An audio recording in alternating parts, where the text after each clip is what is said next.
So not one, but two films in 2015 both have the term Final Girl in it. And they both star Alexander Ludwig. Come on, Hollywood. Come on.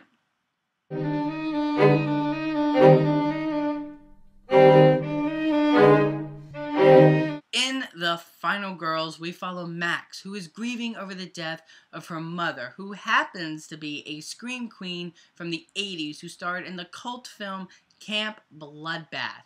And on the anniversary of her mother's death, and of the film, of course, she and her friends get inserted into the actual film and now have to fight off the film's killer itself. Now, the best way to describe The Final Girls, it's basically the cabin in the woods meets sleepaway camp meets Friday the 13th. This is a spoof on the slasher movie genre, and ladies and gentlemen, The Final Girls is an instant classic. Look, you guys, if you love slasher movie genres and loved films like The Cabin in the Woods and Tucker and Dale vs. Evil, you are going to love this film. You need to make this film your next watch on your hard-to-watch list. I had an absolute blast watching this movie, guys, and actually in this very moment, all I want to do is go back and watch it again, you guys. I love the way that this movie looks. Visually, this movie is extremely well-pleasing. The direction is super fun and campy in that sort of Sam Raimi Evil Dead sense, and you really do sense that they're sort of ripping through the fourth wall with this film, and I mean, it goes places that are just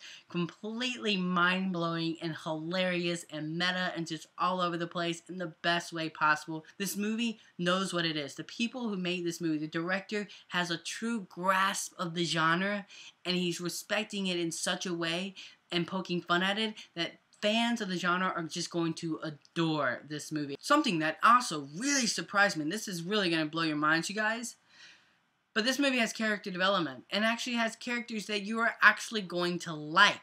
Yes, they are stereotypes, but these characters are more than their stereotypes. They actually have development. They actually have layers to their characters. And you know what's also really surprising? The movie has heart. It actually has emotions. The movie, the grief that this girl Max feels with her mother, you actually feel it. And there are scenes towards the end of this movie that you actually get a little emotional and very attached to. As super meta and super homage that this movie is, the movie delivers a final act like I was gushing over the ending to this movie. It was so over the top, so long-winded, but in the perfect way that you would expect in an 80s horror movie. In terms of faults, you guys, I will admit though, there is one thing that I do think that hinders this film just a tad, not completely, but a tad. And that is its rating. It's rated PG-13. And I think this movie would have benefited from having an R rating, because it is spoofing a lot of R-rated campy films from the 80s. So therefore, when it talks about gore and nudity and sex and like sexual writing and bad writing, it doesn't fully go there. It sometimes surface layers it because it's hindered to the PG-13 rating. It doesn't completely deteriorate the movie. As you guys know, I'm super excited about it, but I do think had it been rated R, it would have sort of been that cherry on top for this film. The Final Girls is a love letter to the slasher movie genre. As the score goes, I'm going to give The Final Girls a 4.5 out of 5. So you guys, have you seen The Final Girls? If you haven't, I demand that you go see this film, you guys. It's so freaking amazing. And let me know in the comment section below, what did you think of The Final Girls? And until next time, you guys, I'm the Slash Movie Viewer, and you guys have just been slashed.